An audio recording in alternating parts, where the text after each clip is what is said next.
"You better turn around or I swear I'll call the sheriff," I shouted, broom in hand, heart pounding like I'd just run a marathon. The dog didn't flinch. Instead, he sat down right there on my front lawn, tongue lolling out, tail thumping softly against the grass. It wasn't the reaction I expected. I had been watching him for days now, weeks maybe. He wasn't my dog. He didn't belong to anyone on the block either. But like clockwork, every morning at 9:15 a.m., he trotted down the street, following the mail truck like it was his full-time job. At first, we all thought it was funny. "There goes Buddy again," old man Riggs across the street would chuckle. The name stuck, though nobody really knew where he came from. He wasn't wearing a collar. He didn't bark or cause a fuss. Just followed that big white truck every day, tail wagging, eyes bright. Always careful to stay a few feet behind, never barking or making a nuisance. Rain or shine, Monday to Saturday. He was there. I didn't trust it. I've lived in this neighborhood in Springfield, Missouri for nearly 30 years. I know how quiet can suddenly get loud, and how something seemingly sweet can turn sour overnight. Maybe it was just my age, or maybe it was that lingering sense of protectiveness I carried since my wife passed. Either way, something about Buddy's behavior tugged at my gut. So I watched. Each morning I sat on the porch with my mug of coffee and my battered notebook. When the mailman rolled down Oakwood Lane, Buddy would appear like clockwork. Always from the same direction, always with the same look, calm but focused. I jotted down times, patterns, small changes. On Tuesday, he stopped to sniff Mrs. Harper's begonias. "Thursday," he barked once at a passing bicycle, but mostly he just followed. The mailman, Jim, didn't seem bothered. In fact, he seemed to enjoy the company. "That dog's got more loyalty than half my friends," he laughed once, stepping up my drive with a small package. "Don't know where he came from, but he's good company. Reminds me of a dog I had as a kid. Rusty, red-bone coonhound. Wouldn't let me leave the house without him." I offered a half smile, but said nothing. I still wasn't sure what to make of it all. Then one morning, Buddy didn't show up.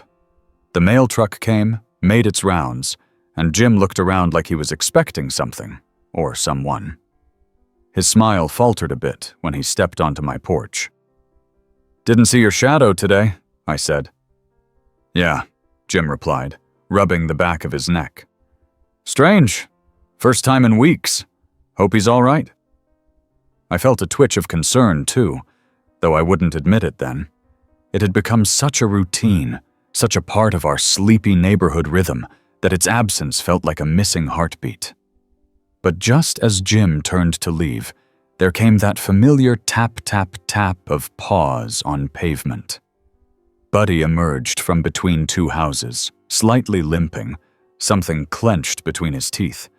It looked like a torn piece of cloth, red and faded, almost like a bandana. "Where have you been, boy?" Jim crouched as Buddy approached. The dog dropped the cloth at his feet, then looked up at him with those big, searching eyes.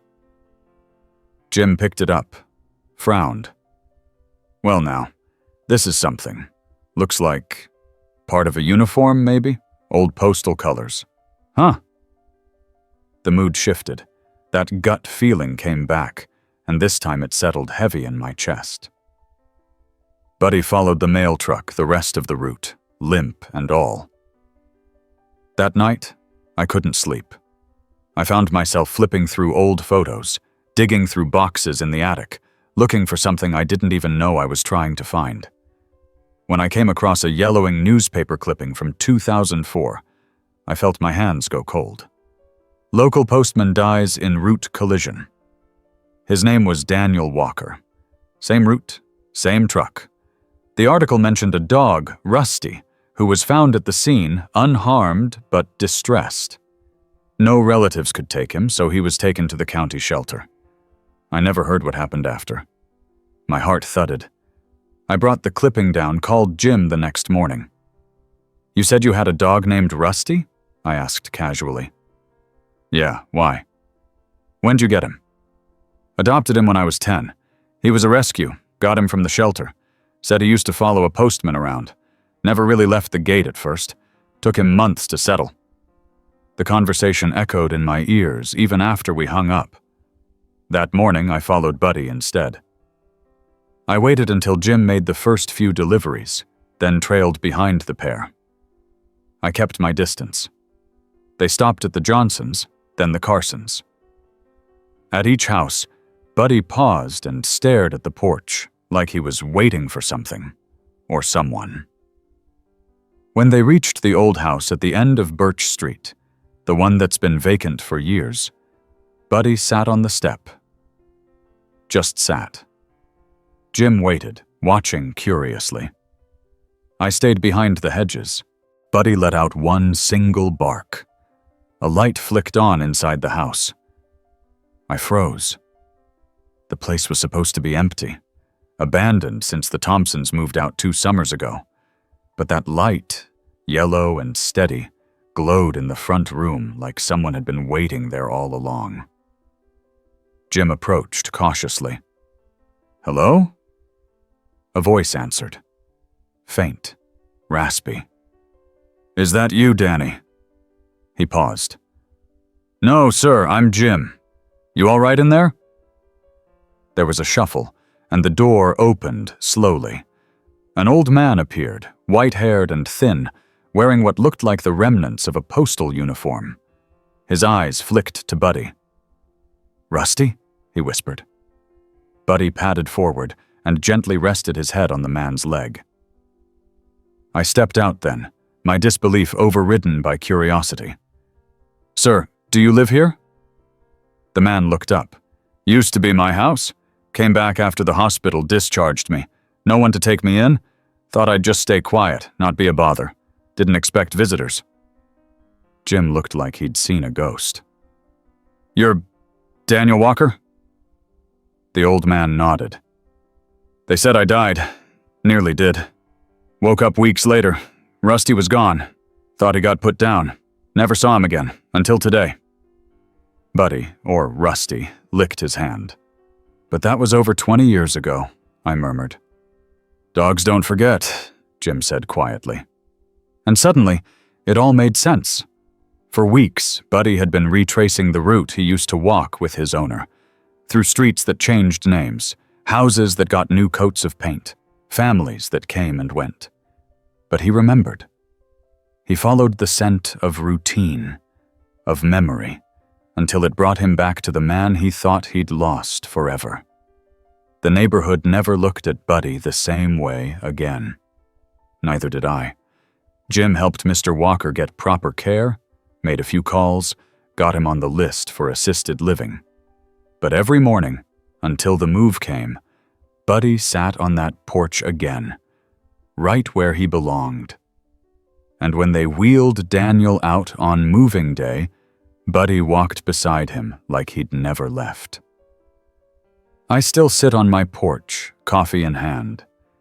But now, when I see Buddy trotting behind the mail truck, I don't reach for the broom. I just wave.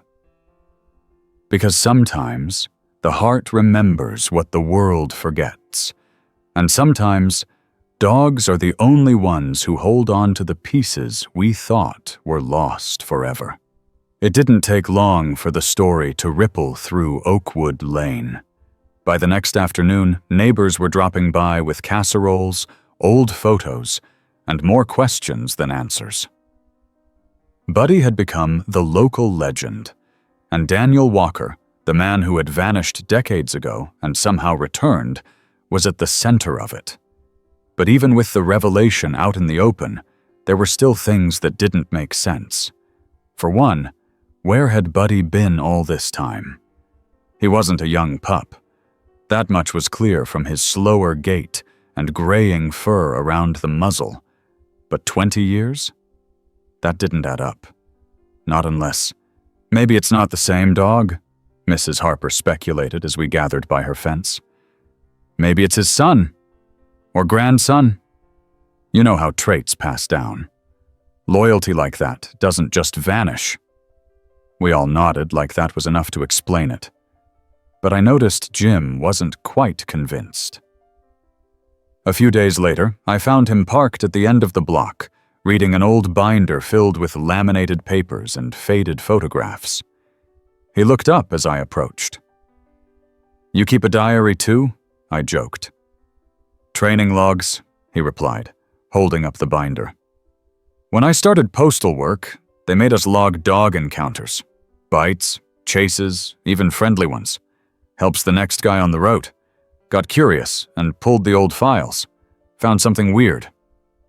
He opened the binder to a page dated 2005. There was a scrawled note from a former carrier. "Brown hound mix. Friendly. Appears around Birch and Maple. Follows truck. Hasn't caused trouble yet." I frowned.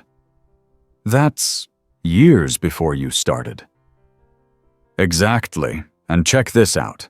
Same dog shows up again in 2011. Same streets, different mailman. He notes it too. Seems to know the route better than I do." Jim flipped through page after page, each one noting some variation of the same thing. A brown dog, silent, persistent, always following, always friendly. "Could be a different dog every time," I offered. Jim nodded slowly, then tapped the bottom corner of one page. "Unless they all have the same scar above the left paw." I blinked. "What?" He pulled out his phone and showed me a photo he took of Buddy sleeping on Daniel's porch. The fur had thinned around the joint, revealing a faded pink scar. Not huge, but noticeable, identical to the one described in the logs. "It's the same dog," he said, "which means he's at least 21. Maybe more." That didn't make sense. Most dogs don't live that long, especially ones without consistent care. I didn't want to say it out loud, but the math was impossible. Jim leaned back in his seat, staring out at the quiet street. Something's keeping him going. Memory, maybe. Purpose. Some kind of connection. A few days later, Daniel moved into Willow Ridge Assisted Living, a small but warm facility on the edge of town. The staff there welcomed Buddy with open arms, making him an unofficial mascot. Residents loved him. He'd sit by the fireplace in the common room or trot beside Daniel's wheelchair during garden walks. It was like they'd never been apart, but then the dreams started. Daniel began waking up at night, confused and shaking. Nurses called Jim one morning to let him know he'd been calling out names. Not just Buddy's, but the names of old co-workers, long-dead friends. Even the name of the driver who hit his truck all those years ago. "He's reliving it," Jim told me. "Bit by bit. I think Buddy brought the memories back." I visited Daniel the next day. He was sitting by the window, Buddy curled up at his feet. "You believe in second chances?" he asked without looking up. "I'd like to." He nodded. "Then believe in that dog. He remembered something I forgot. He brought me back to myself. I didn't think anyone would find me again, not even me, but he did." I didn't know what to say. That week, I went to the county archives. It took hours of combing through digital records and old microfiche, but I found it. Rusty, Buddy, had been adopted out 3 times, returned twice, first for digging, then for running away. Third time, he disappeared entirely. No record after 2009. The adoption logs had photos. Same dog, same scar, same eyes. I drove home in silence. The next morning, Buddy wasn't at Willow Ridge. Panic set in. I called the facility and they confirmed it. He hadn't shown up for breakfast, wasn't at Daniel's side. The groundskeeper spotted an open gate, but no sign of where Buddy had gone. Jim dropped everything and came straight over. We searched all day. Oakwood Lane, the park, the woods near the creek, nothing. That evening I found him, He was sitting on my porch, just sitting, like the first day I met him. But this time he wasn't alone. Tucked under his front paw was an envelope. It was old, weathered. The name was barely legible. To Daniel, from Maureen. My throat tightened. Maureen was Daniel's late wife. She died not long after his accident. I brought the letter inside, called Jim, and together we delivered it to Daniel. He cried. Quietly. For a long time. Then he read it aloud. It was a simple letter. Nothing dramatic, just love. Regret.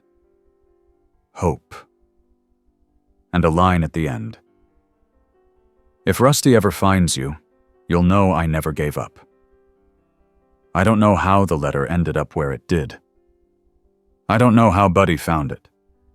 Maybe it had been buried or stashed away in the attic of that old house. Maybe he sniffed it out like a bloodhound on a mission. But it found its way home. After that day, something changed in Daniel. He stopped waking up in the night. He smiled more. He asked questions about the world, about who was president now, about what movies people watched. He even started teaching some of the younger staff how to sort letters. Buddy stayed by his side, but now he seemed more relaxed, like he'd completed something, fulfilled a promise. Spring came, and with it, a renewal of sorts. People began visiting Daniel more. News spread. Local papers did stories. One even made it onto the local news channel, The Dog Who Delivered Love. I laughed when I saw the headline. But it wasn't wrong. One afternoon, I asked Jim what he thought it all meant. He shrugged, then smiled. Some dogs guard sheep. Some sniff out danger. Buddy, he found his human again. And maybe he brought him back to life. The story wasn't over. Not by a long shot. Because a week later, Buddy started following the mail truck again. Same route, same pace, same tail wagging. But this time, he wasn't looking for something lost. He was leading us somewhere new. And we were just beginning to understand what that meant. When Buddy resumed his morning walks behind the mail truck, people noticed immediately. Word spread like a spark on dry grass. The paper had already run their piece, but now local blogs were picking up the thread, trying to chase the magic of it all. And in a way, we were too. Only this time, he wasn't just retracing old steps. On Wednesday morning, I decided to follow again. I wasn't the only one. Mrs. Harper trailed us from her porch, holding a disposable coffee cup and wrapped in a light cardigan.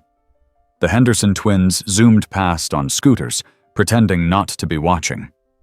Even Jim glanced over his shoulder more often now, as though expecting something out of the ordinary. And something was different. Buddy's path had changed. Slightly. Just enough to be noticeable to those of us who'd been paying attention.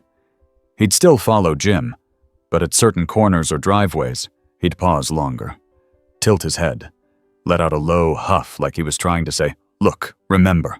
By the third day, Jim started marking those spots. Little orange flags from his car kit, normally used for marking unsafe steps or icy spots in winter. There were 4 of them by the end of the week. "You see a pattern?" I asked as we met at one of the new markers, just outside the old Sinclair house, abandoned after foreclosure years back. Jim nodded. "Yeah, every one of these spots? They were part of Daniel's original route. Not just any stops, places where people used to leave letters out for pickup, back when folks still mailed birthday cards and handwritten notes, before email made everything so fast and forgettable." He knelt beside the latest flag. Buddy was sniffing the porch steps, tail swishing lazily. "He's guiding us through Daniel's memories," Jim said. "Not his own. Danny doesn't remember most of this, but Buddy does." That night, we brought Daniel out in Jim's car. The nurses at Willow Ridge were kind about it, helped him settle into the front seat. Buddy leaping in beside him like it was the most natural thing in the world. We drove the route slowly. At each flag, we stopped, and Jim would read from the old delivery logs, names, dates, little notes. Daniel would close his eyes and nod. At one point, he whispered, "That's where Mrs. Levin left me cookies every Wednesday. Burnt every time, but I told her they were my favorite." We reached the Sinclair house last. Daniel sat silently, hand resting on Buddy's back. Then he said, "This is where I was headed the morning of the accident. I remember now. I never got to deliver that day's mail." Jim stood, walked to the porch, and with a small shake of his head, retrieved something from behind the broken mailbox. A bundle of yellowed envelopes wrapped in plastic, moldy around the edges, but surprisingly intact. "No way," I muttered. "Those are from 20 years ago?" "Dated the same morning," Jim said. "March 4th, 2004. Daniel stared at them for a long moment before saying, "Guess it's never too late." We didn't know what to do with them at first. Some names on the letters were long gone, moved away, passed on. But Jim had an idea. The next week, he set up a table outside the old Sinclair house with a handwritten sign. "Lost letters. Found again." Neighbors came. People brought thermoses and folding chairs. Some read the letters aloud. They were beautiful in their simplicity. Thank you notes, invitations, even an apology scrawled in smudged ink. It was a window into a time when people took the time. Daniel attended, wrapped in a fleece blanket, Buddy at his feet. I watched his eyes light up at every familiar name. Every fragment of memory returned. After that day, Jim started calling Buddy the historian. Spring deepened, and with it came new life to the block. People began planting more flowers. Kids played outside longer. We talked to each other more. Something about Buddy's journey had cracked open a door we didn't even know was closed. But just when we thought the story had settled into comfort, Buddy veered again. He started walking farther, beyond Oakwood, beyond Daniel's old route. One morning, Jim followed him all the way to the edge of town, to the county fairgrounds, long closed for the season. He found Buddy staring at an old, rusted fence. Behind it sat a mobile home, weather-beaten, windows shuttered. Buddy sat, unmoving. Jim knocked. No answer. He returned the next day. Still no response. He asked around. The home belonged to a man named Travis, who used to work at the post office years ago but had been let go after Daniel's accident. Some said he'd felt guilty. Others claimed he just quit, fell into drinking, and drifted into obscurity. Jim returned a third time. This time, Travis opened the door. He was older now, grayer, with a long, tangled beard and weary eyes. But he recognized Buddy instantly. "That's Rusty," he said, voice hoarse. "No doubt in my mind. I was there the day they pulled him off the road. He wouldn't leave Daniel's side. Took 3 of us to get him into the van. I thought about him every day after." Jim didn't judge, just listened. Then he invited Travis back. It took a week, but he came. First to Willow Ridge, then to the neighborhood. He sat with Daniel for over an hour. They didn't talk much, but when they did, it was all honesty. "I thought you were dead," Travis said. "I thought I was too," Daniel replied. They shook hands. Buddy sat between them like a quiet bridge. The town took to Travis quicker than expected. He helped fix up the Sinclair house, repainted the broken fence, even started volunteering at the post office again, sorting out misdirected mail. "Feels good," he told me once, "being useful again." One afternoon, Daniel asked to visit the post office. We took him in Jim's truck, parked out front like it was a sacred monument.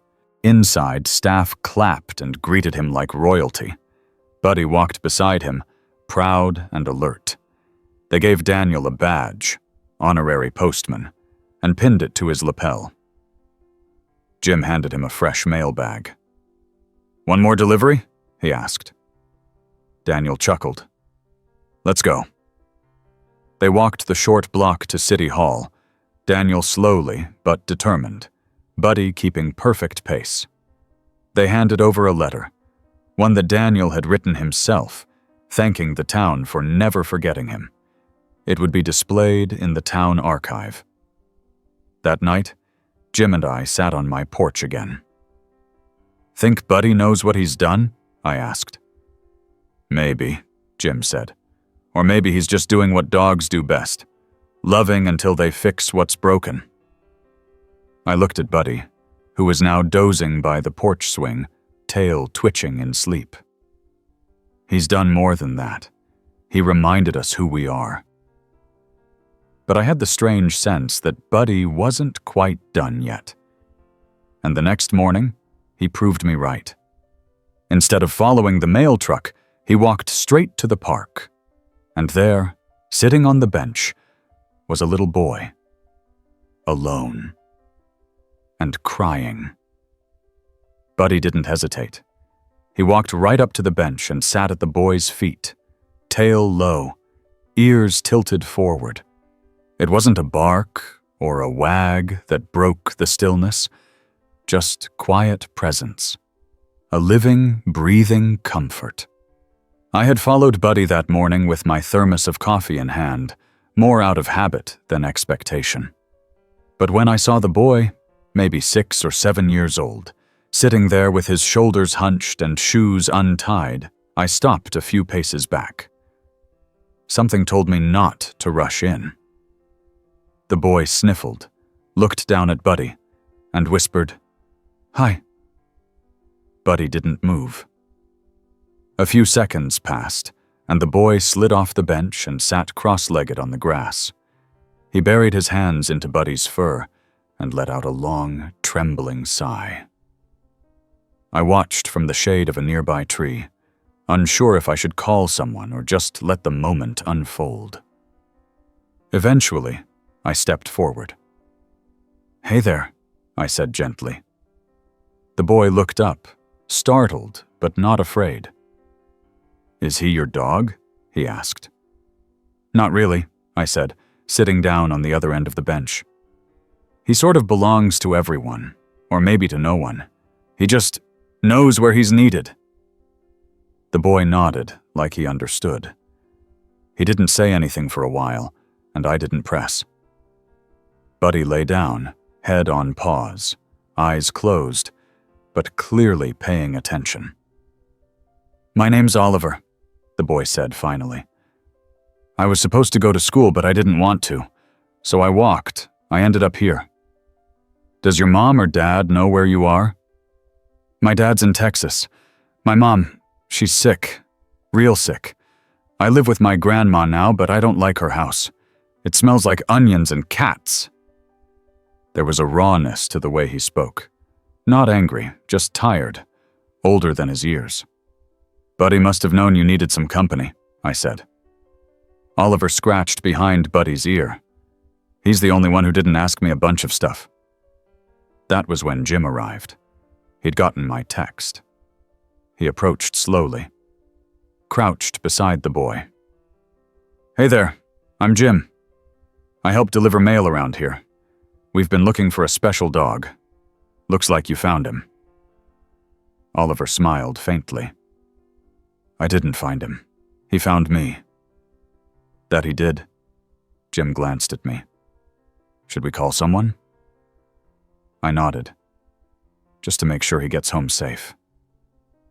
Within half an hour, a local officer arrived.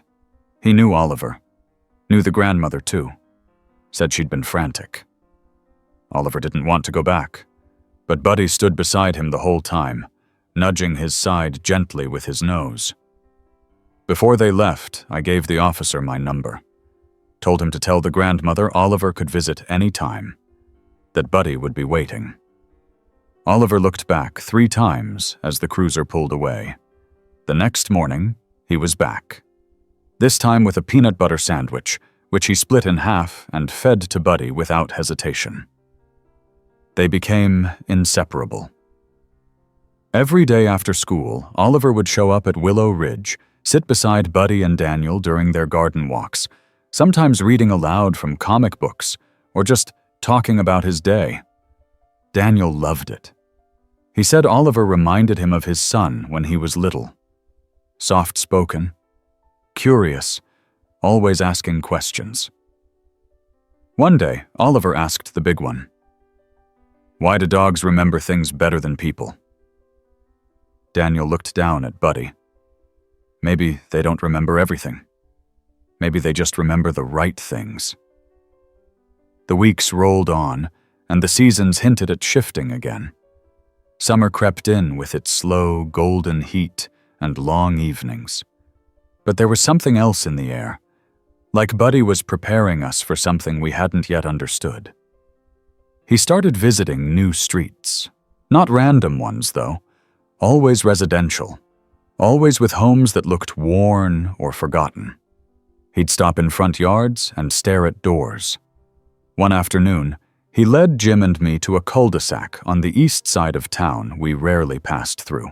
At the end of the road was a small house with peeling paint and a crooked mailbox. A man stood on the porch, fixing a screen door. Buddy barked once.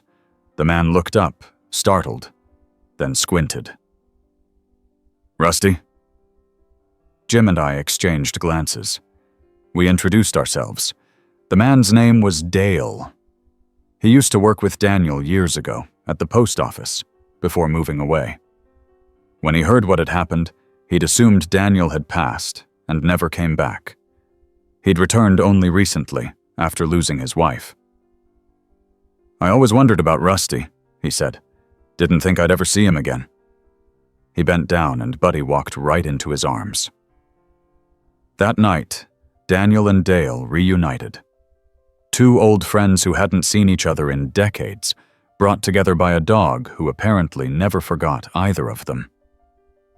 "You know," Dale said over tea, "if I didn't believe in miracles before, I might have to reconsider."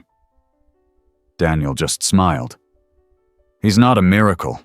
He's just doing what he was meant to do." It was hard to argue with that. But we all felt it. The pace slowing down. Buddy slept a little more, ate a little less. Still cheerful. Still loving.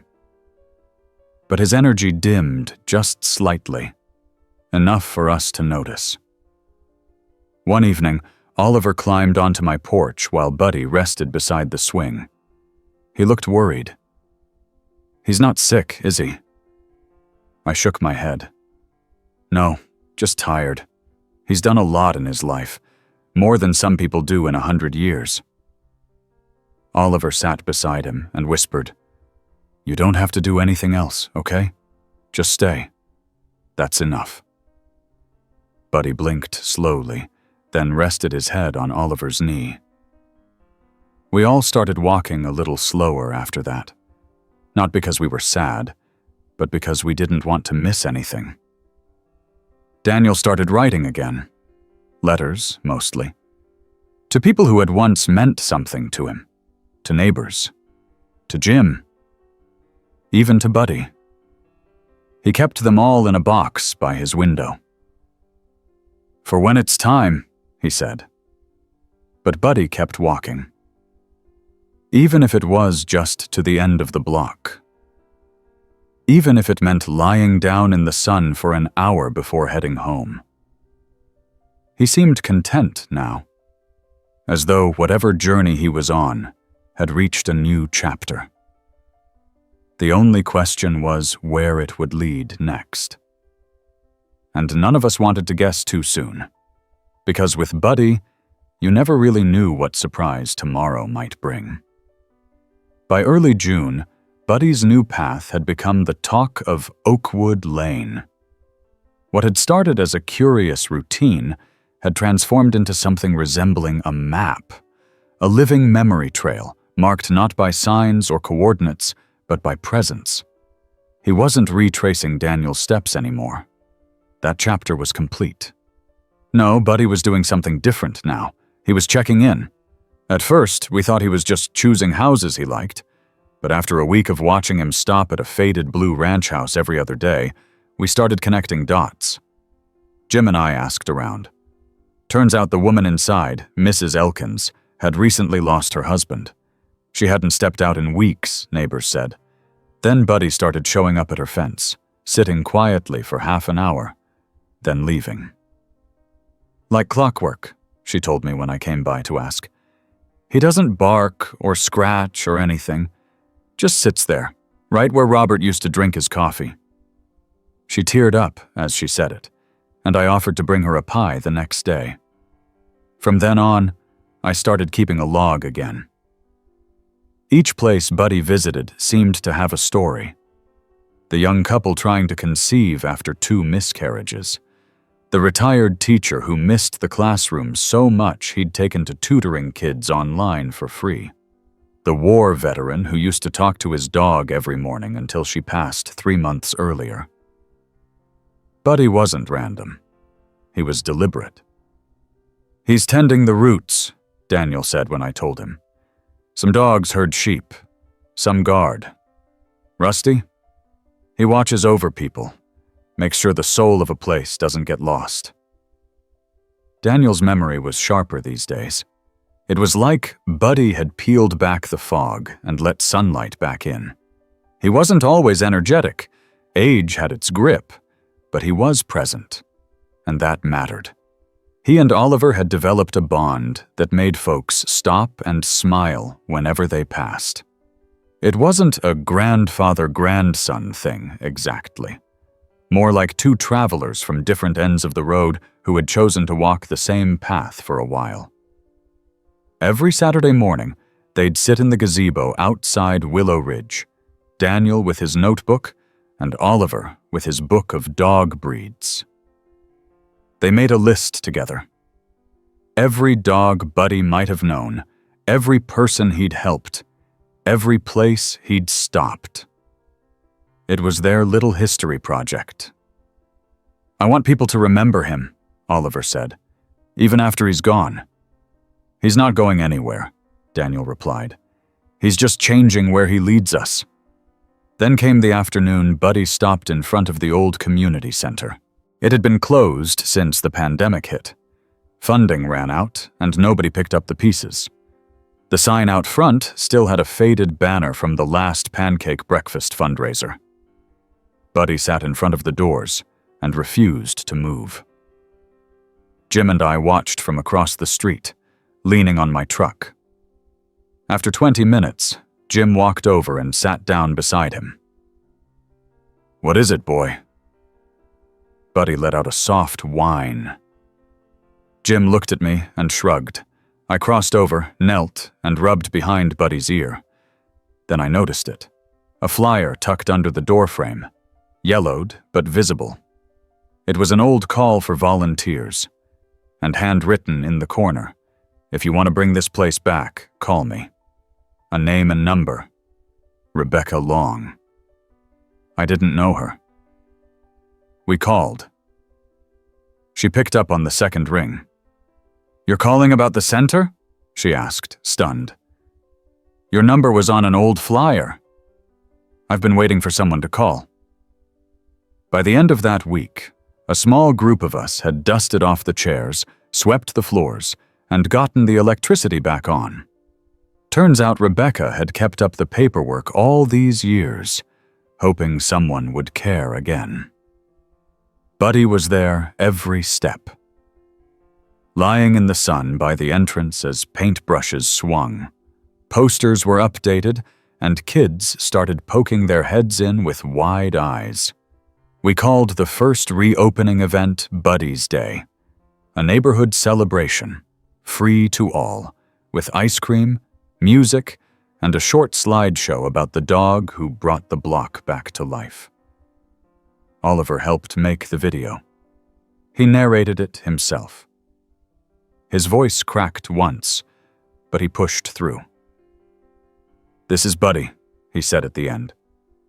"He doesn't talk, and he doesn't ask for anything. But he shows up. That's what makes him special." Nobody clapped right away. They were too busy wiping their eyes. After that, Buddy started going a little slower. He still made his rounds, still stopped by the porch, but he didn't follow the mail truck anymore. He didn't need to. He had other things to do. One day, he walked up to the Henderson twins and gently nudged their backpacks until they opened them. Out fell a stack of drawings, mostly of superheroes and robots. Buddy took one in his mouth, walked to Daniel's bench at Willow Ridge, and dropped it in his lap. Daniel laughed. "Looks like we've got another message." The twins came running up behind, breathless and embarrassed. "Sorry, we didn't mean to lose those." "You didn't," I said. "You just gave them to the right courier." And so it continued. Small miracles hidden inside ordinary days. I started writing them down, not just in my old notebook, but in a proper ledger. Date, time, location, who was there, what happened. I wanted to capture every last thread Buddy wove into our neighborhood, because that's what it felt like. A tapestry. One morning, I walked out and found Oliver sitting on the porch with a large shoebox. "What's that?" He opened it carefully. Inside were letters. "These are from people Buddy helped. I asked them to write one each. Not about what he did, just about what they felt. I'm going to bind them into a book. Maybe leave a copy at the library. Maybe read them to him." Buddy ambled over and curled up beside the box. "You think he knows what we're doing?" Oliver asked. I looked at the dog who had once been a mystery, then a shadow, then a guiding light. I think he's always known. We're just finally catching up. That evening, we had dinner outside Willow Ridge. Tables lined the lawn. String lights swayed above.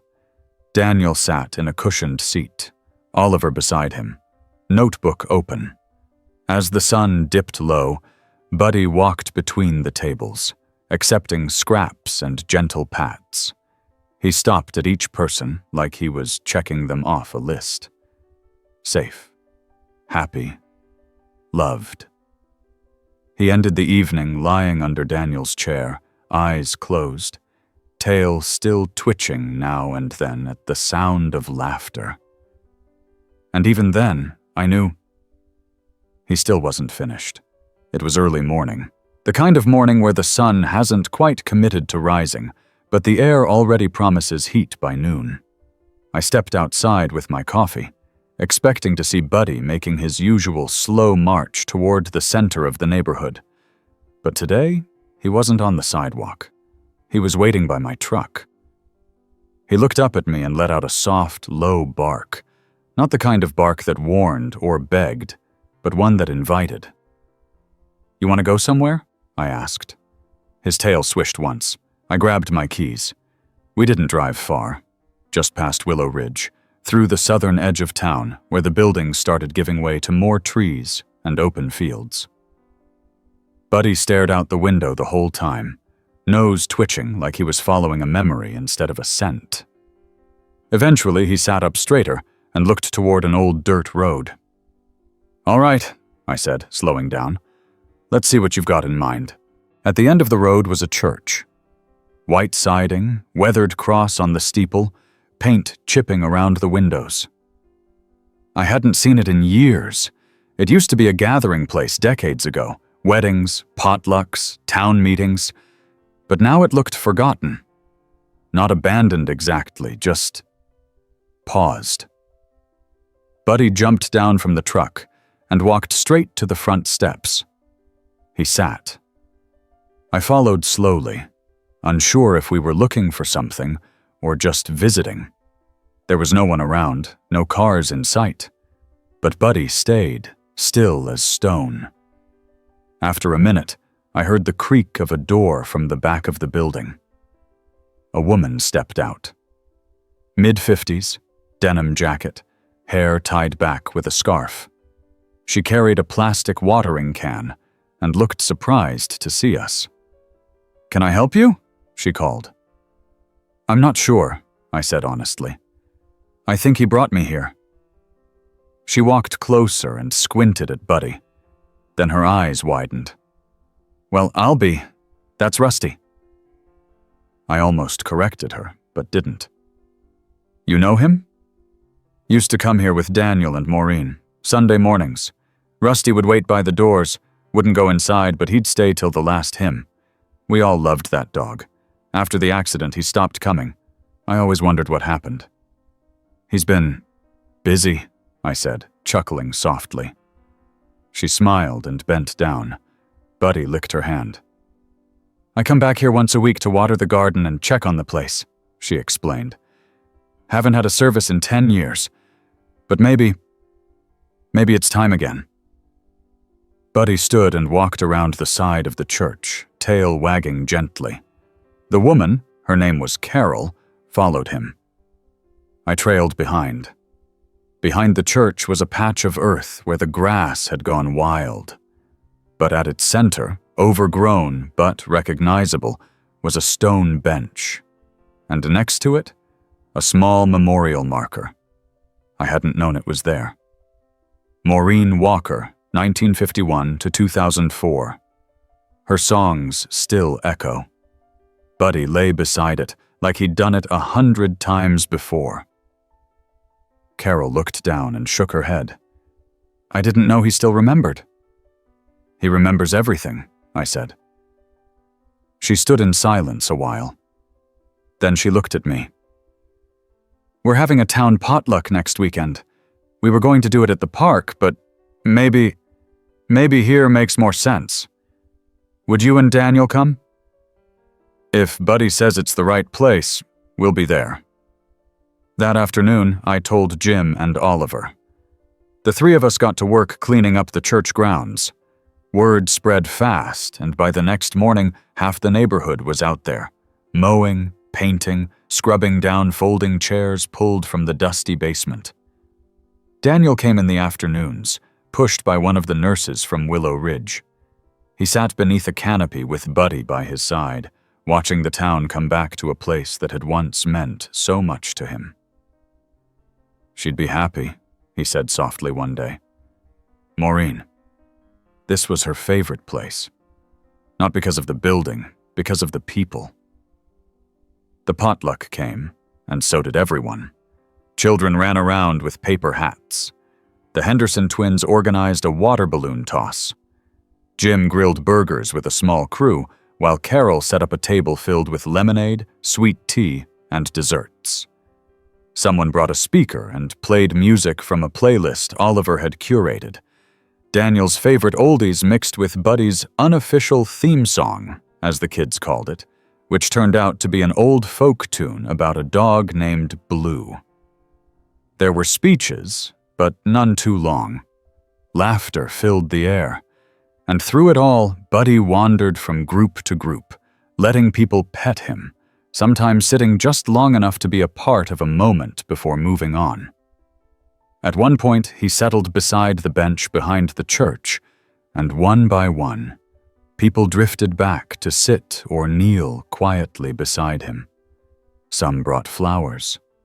Some brought memories. Carol knelt and sang a verse of Maureen's favorite hymn. Daniel sat beside her and joined in. His voice trembled, but held. It wasn't a religious ceremony. It wasn't a memorial. It was something else entirely. It was the neighborhood remembering who they were. After the potluck, Oliver walked beside Buddy back to the truck. He looked thoughtful. "Do you think we're doing enough? For him, I mean?" "I think he'd say you already have. But I want to do more. Like, big." "What do you mean?" He looked up, face lit with quiet determination. I want to build him a statue. Right in the middle of Oakwood Lane Park, with a plaque, so that everyone knows what he did, even people who come later. Even after he's, you know. I didn't say anything, just reached out and squeezed his shoulder. A week later, Oliver started a fundraiser online.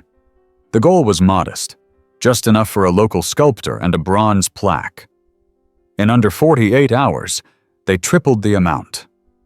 People donated from all over.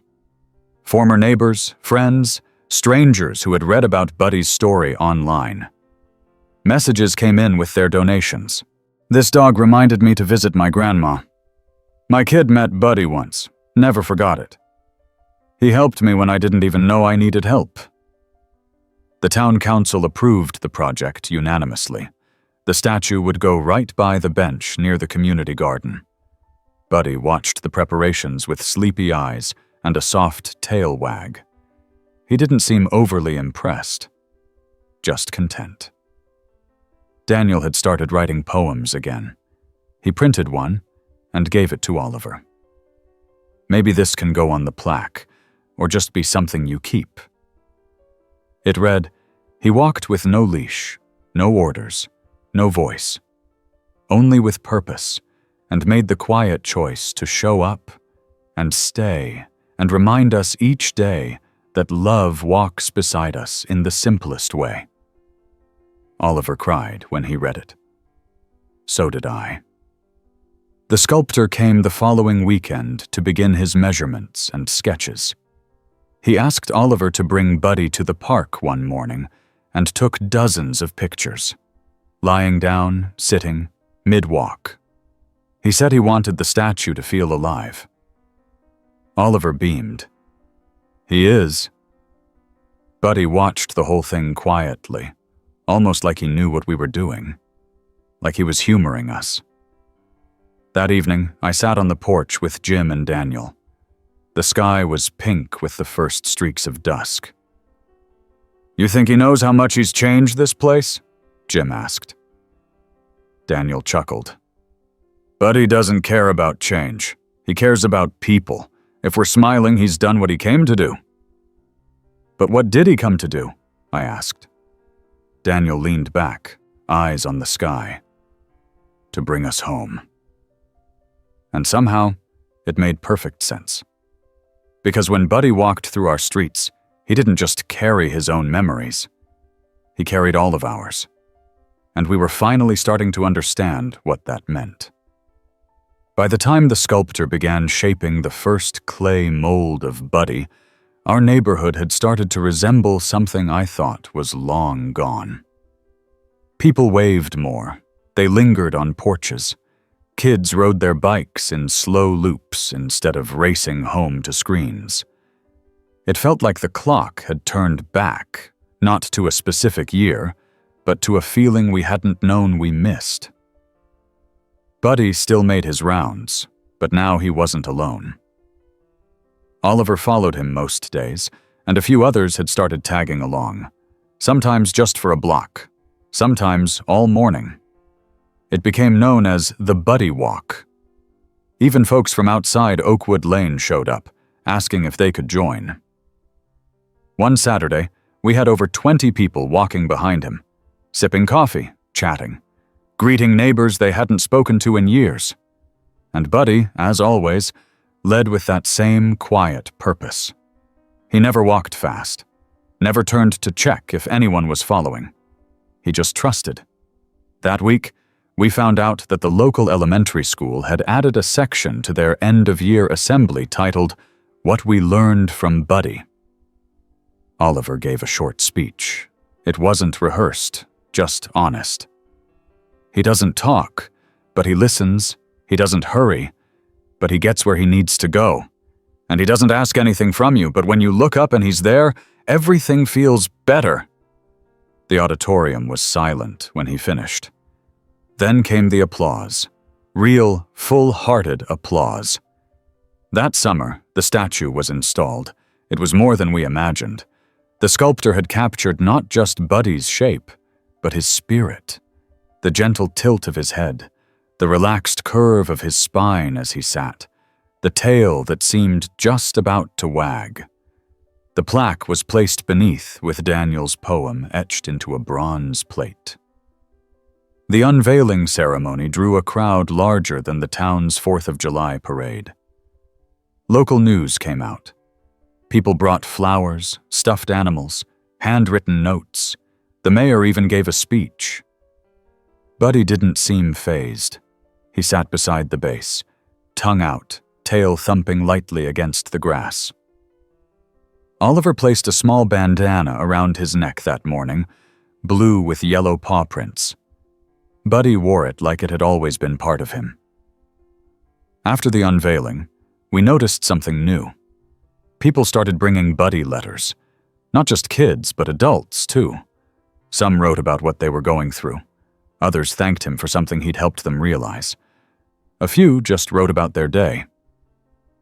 Oliver made a mailbox for him, right beside the statue, labeled "For Buddy." We sorted them weekly. Some were kept in a folder at the library. Others Daniel kept in his room, reading them one at a time like bedtime stories. One night, he said, "It's like he made us all remember how to talk. Not just to each other, to ourselves." There were so many small changes that piled up without anyone announcing them. A food pantry opened at the community center, stocked and organized by volunteers. Someone set up a free library on the edge of the park. A teenager named Cole, who'd once been suspended for fighting, started offering weekend lawn care to seniors. When asked why, he just said, "Buddy sat on my porch for an hour. That's all. That's all." It became something people said now when they couldn't quite explain a good deed, a kind gesture, a small miracle. Buddy was there. That's all. Even Jim's routine had changed. He took a different route every week, on purpose, just so Buddy could choose where to go next. And Buddy seemed to know when something new needed attention.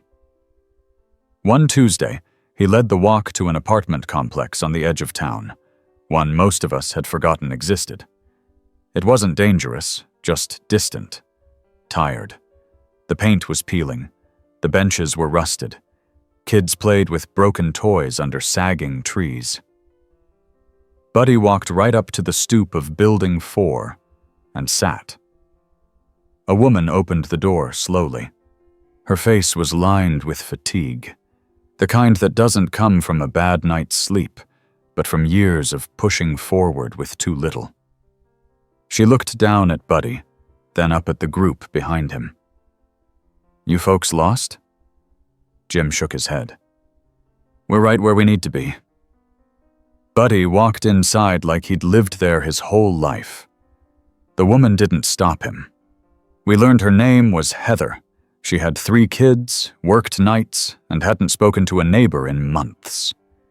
That week, volunteers showed up with new paint, donated toys, groceries. Someone brought a picnic table.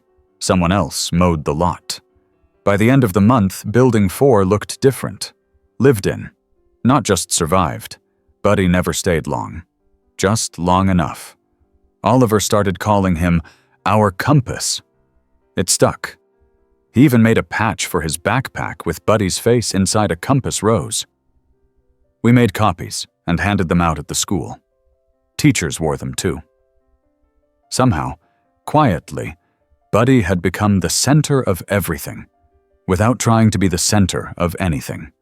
And because he didn't demand attention, people gave it to him freely. But even as the town felt brighter, Buddy moved slower. Oliver noticed it first. He rests more now, even on short walks. Jim took him to the vet. The doctor was gentle, but honest. "He's old, really old, older than most dogs make it. But he's not in pain, just fading a little." We didn't tell Buddy. Of course we didn't. We let him keep doing what he'd always done.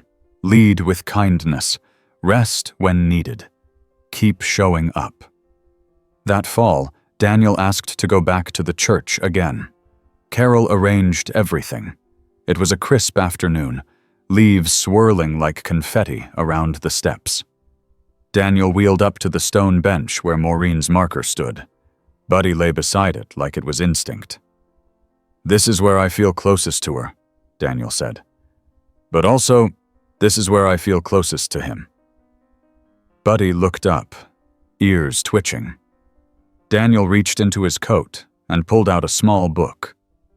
"It's the letters, Oliver's, mine, yours, everyone's. We had it bound. We call it the Book of Buddy. It's going in the town archive." Carol sat beside him. Jim, too. Oliver stood in front of them all and opened the book. He read the first letter, then the second. By the third, his voice started to tremble. But he didn't stop. Because Buddy was watching. And that meant everything was going to be okay. The morning after the reading at the church, I found a small envelope tucked under my front doormat. The handwriting was neat, almost elegant, with my name written in careful cursive across the front. No return address, no stamp, just the name. Inside was a note. One sentence. "He sat on our steps for an hour today. Didn't move. I didn't realize how much I needed that." It was signed simply, E. There was no phone number, no last name. But I knew it didn't matter. That was how it worked now. People didn't always explain the how or why. They just passed it forward, like warmth passed between clasped hands. Buddy had begun visiting houses without ever having stepped foot in them before. Not just on Oakwood Lane, but in adjacent neighborhoods, in little corners of the town that had never been part of Daniel's old route. He somehow knew when someone was hurting. Or maybe he just knew when someone was alone. He'd sit. Sometimes 5 minutes. Sometimes over an hour. He didn't bark or paw at the door. He just existed. A presence. A signal that whatever storm people were facing, they didn't have to do it without witness. Oliver made a new map, this time not of streets, but of stops. He called it Buddy's Route of the Heart. Every pin marked a visit. By the end of the month, there were nearly 60 pins. "I think he knows this town better than the mayor," Jim joked one evening as we stood beside the statue. "He's probably read more of our letters, too," I replied. One evening, a woman named Brenda showed up at the community center potluck. She had 2 toddlers clinging to her legs and a grocery bag full of juice boxes and peanut butter cookies. She said she'd never been to anything like this before, that she usually didn't go out much. "But your dog sat outside our duplex on Thursday," she said. "Didn't bark, just looked at me. And it felt like someone finally saw me." She stayed the whole night. Her kids made friends. Someone offered her a ride home. And the next week, she came again, with a crock pot of macaroni and a story about how she'd started painting again. That was how things went now. Quiet miracles tucked into ordinary days. Daniel had taken to sitting outside more often, even when the weather cooled. The nurses helped him bundle up. He'd sit near the statue with Buddy by his feet and read aloud from whatever book was in his lap. Poetry, news, letters from the mailbox. People joined him. Not always to talk, just to be near him. To be near Buddy. Then, in mid-October, something unexpected happened.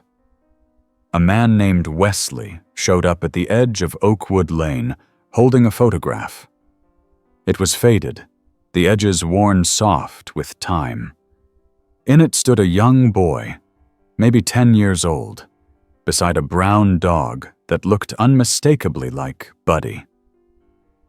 "I thought he was gone," Wesley said, his voice low and rough with disbelief. "That was our dog when I was a kid. My dad got him from a shelter after he came home from deployment. We named him Bruno. He disappeared one summer and never came back. That was 21 years ago." He crouched in front of Buddy, who looked at him with his usual steady gaze. "You still look the same, just a little slower. You were always quiet.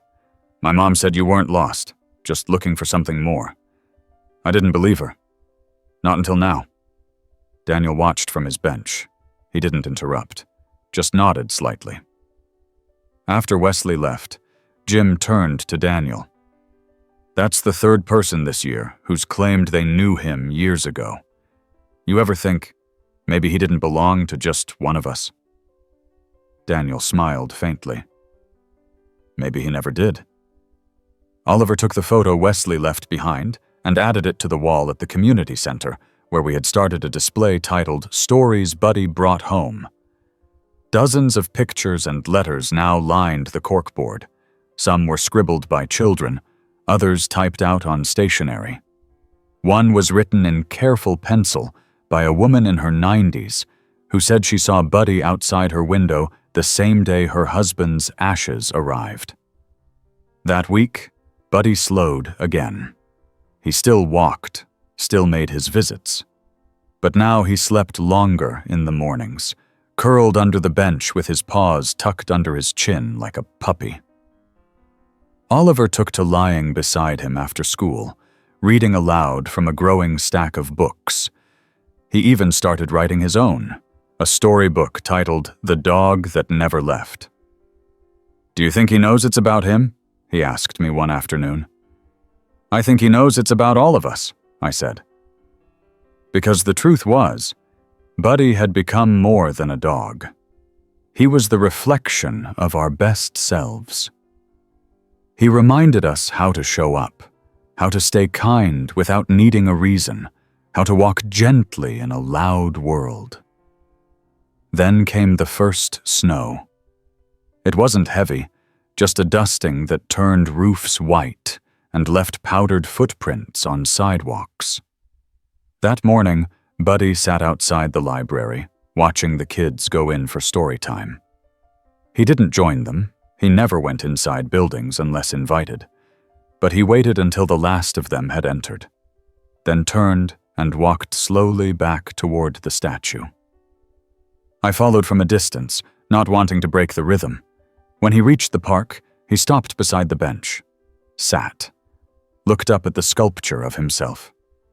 Then he lay down at its base and sighed deeply. I stood there a while. The wind brushed past. The town was quiet. Jim joined me a few minutes later. "He always knew where to finish a chapter," he whispered. "This one's not done," I said. "No," he agreed, "but he just marked the page." That night, we found a note in the mailbox at the statue. No name, just a line. He didn't save us. He showed us how to save each other. Daniel added it to the wall. Oliver drew a picture to go with it. And Buddy rested, as he always had, without demand, without noise, simply there, waiting for whatever came next. The frost deepened as November rolled in, but Buddy's schedule remained unchanged. Even with the chill in the air and leaves crunching underfoot, he woke each morning, stretched in the same spot beneath Daniel's bench, and made his way through town like it was spring. We watched him more closely now, noting every pause, every stretch of time spent at a doorstep or garden. There was nothing rushed in his rhythm, nothing erratic. He simply moved like someone who still had things to do. One Wednesday morning, he visited the schoolyard. Not just to watch from the edge this time. He stepped inside the fence during recess, causing a quiet ripple through the children until Oliver appeared and shouted, "It's okay, that's Buddy." The teachers hesitated for half a breath before smiling and letting it be. Buddy sat in a circle of kids for nearly 20 minutes. They didn't try to pet him much. They just talked about their days, their pets, the things they were afraid of. One little girl named Emily whispered about how her parents were fighting at home. Another boy talked about being scared to try out for the school play. Buddy didn't move. But when recess ended, they all left lighter. That evening, Oliver and I updated his map again. He drew a star beside the school and added a short note. He sat with us, We felt brave. Daniel had taken to writing haikus now. He read them aloud during afternoon tea at Willow Ridge. Sometimes the staff would gather to listen. Sometimes strangers passing through the town would stop by after hearing about the man with the poems and the dog who delivered hope. One day, he read this: "Gentle pause on frost. Stop where warmth once lived and waits. Hope sits at the door." I asked if he wrote it for someone. He smiled. "For everyone." Then he turned to Buddy and winked. "Mostly for him." As Thanksgiving approached, the community center decided to host a potluck not just for Oakwood Lane, but for the entire town. People volunteered rides for those without cars. Local stores donated turkeys, vegetables, and paper plates. A group of teenagers created handmade decorations, paper paw prints strung together like garlands, with messages written on them like, "Thanks for staying," and "You came when I needed someone." Buddy walked the center's perimeter slowly that day, making 2 full circles before settling under the main table. Children laid napkins near him with little offerings, bits of biscuit, soft bread rolls, and scraps of turkey meat. He didn't touch them until the night's end, when most had left, and only a soft hum of leftover joy remained in the room. Oliver had made a presentation: photos of Buddy, quotes from letters, clips from community interviews. He stood on a little platform at the front and addressed the room with the confidence only he and Buddy seemed to share. "We don't know how long Buddy has been doing this. We don't know where he came from, but we know what he's made us. Better, closer, kinder. He gave us our town back, not with barks or tricks, but by sitting quietly and reminding us we're never alone." By the end of it, more than half the room was crying, not from sadness, but from gratitude. That night, Daniel wheeled himself beside the statue again and left behind a worn copy of his latest poems, bound by ribbon and labeled "For the Ones Who Come After." Buddy lay beside him, tail thumping weakly. We started hearing stories from outside our town. People who had read about Buddy online or seen the photos Oliver uploaded. They visited Oakwood Lane, some to leave flowers, others to simply sit near the statue, as if by proximity they could absorb some of what had made our lives so full. A woman from Ohio sat for an entire afternoon and wept softly, her fingers resting on the base of the statue. "I didn't know I needed this," she said to me when I offered her a blanket. "But now I don't want to leave." People began to write letters, not just to Buddy, but to each other. They left them in the mailbox. Notes of apology, gratitude, dreams for the future. We created a second board in the community center just to hold them all. We called it the Wall of Forwarded Hearts. And still, Buddy walked. On the 1st of December, we noticed something different. Buddy made one stop that morning, then walked directly to Daniel's bench and lay down for the rest of the day. It happened again the next day, and the next. He wasn't sick, he wasn't in pain, he just stayed. Oliver sat beside him each evening, drawing more pages for his book. "He's telling us something," he said. "He's not done. He's just teaching us how to be still, how to wait." I believed him. Jim stopped by every night now, bringing coffee for me and tea for Daniel. He always brought something for Buddy, sometimes a biscuit, sometimes a blanket. Buddy accepted them all with a look that said thank you without words. Daniel's hands had begun to tremble more often. He wrote slower now, but he kept writing. On the 10th of December, he handed me a folded sheet. "Read this when I can't," he said. I nodded and tucked it into my coat. Because with Buddy, we'd all learned the same truth. Some messages aren't meant to be rushed. Some are delivered only when the heart is ready to receive them. Snow clung to the rooftops like dusted sugar, and holiday lights blinked along the eaves of every house on Oakwood Lane. It was mid-December now, and the whole town seemed to have settled into a kind of reverent stillness. Even the wind moved slower, as though it, too, was listening for something. Buddy remained at the park each day, lying beneath the bench beside the statue. He no longer made his rounds, no longer visited doorsteps or wandered the quiet sidewalks. He simply rested, eyes open most of the time, watching, waiting, never alone. There was always someone with him now: Daniel, Oliver, Jim, myself, or any number of neighbors who stopped by just to sit for a while. The town took turns, though no schedule was made.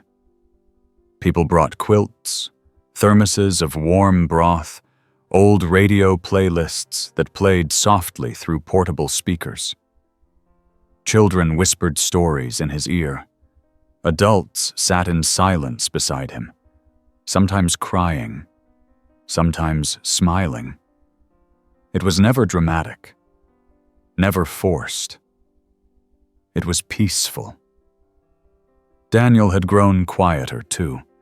His hands shook more now, and he only read a few lines at a time, but his voice was calm, and his eyes, though tired, were bright. On the morning of December 18th, I walked to the park just after dawn. The sky was pale gold, the clouds still clinging to the last of the night. Buddy was there, curled tightly, his breathing slow and even. Daniel was already seated, blanket across his lap, a book in his hands. "He's waiting," he said when I approached. "For what?" "For all of us." By 9 o'clock, the first group arrived. Brenda, with her toddlers bundled up in puffy coats, then Carol, arms full of hot cider. Jim brought extra scarves, then the Henderson twins, who laid a hand-knit blanket over Buddy's back. Oliver came last, cradling a large envelope filled with final drawings. His eyes were red, but he smiled. More followed. Old faces, new ones, people from neighboring towns, teachers, store clerks, a few who didn't even live here anymore, but had returned because they heard. Because they knew. There was no speech, no announcement, just quiet. Buddy opened his eyes as Oliver knelt beside him. "It's okay," Oliver whispered. "We're here." Buddy licked his hand gently. Then, slowly, his eyes closed. The silence was complete, not heavy, not empty, just whole. He passed without a sound, without struggle, as if he had simply finished his walk and laid down not to rest, but to stay. Daniel reached for my hand. I took it and held on. Someone began humming. A tune Buddy had always paused for, some soft folk melody about home and rivers and quiet fields. The humming became singing, and the voices joined one by one until the cold air was filled with warmth. Later that day, we placed Buddy's blanket in a special box beside the statue, along with his favorite tennis ball, a silver tag engraved simply, "You found us." Oliver pinned his last drawing to the community board, a picture of Buddy sleeping under a tree made of hearts instead of leaves. Underneath, he wrote, "The dog that never left." Daniel gave me the paper he'd handed me days before, the one he said to read when he couldn't. I unfolded it and read aloud. He walked no path but the one we needed. He barked no command, but the quiet call to gather. He asked for no return, yet gave us everything. Let him rest where the world can still find him, for he is not gone. He is delivered. The next week, the mayor declared December 18th, Buddy's Day. Every year since, we gather at the statue. People read their letters, children leave hand-drawn cards. Newcomers are told the story. Some believe it's just a tale, others know better. Oliver's book was published the spring after. The Dog That Never Left sold more copies than any of us imagined, and every school in the county keeps one in their library. He never signed it under his name, just Oliver and Buddy. Daniel passed 6 months later, peacefully, at Willow Ridge, Buddy's blanket across his legs.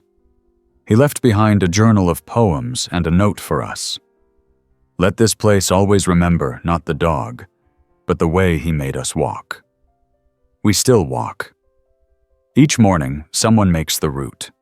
It changes, like Buddy's did, stopping where it needs to, led not by pause, but by the gentle pull to check in, to sit, to see, to show up. And at the center of it all, under the bronze statue, is a bench that never stays empty long. Because somewhere inside every one of us, Buddy kept walking. And he always will, always you.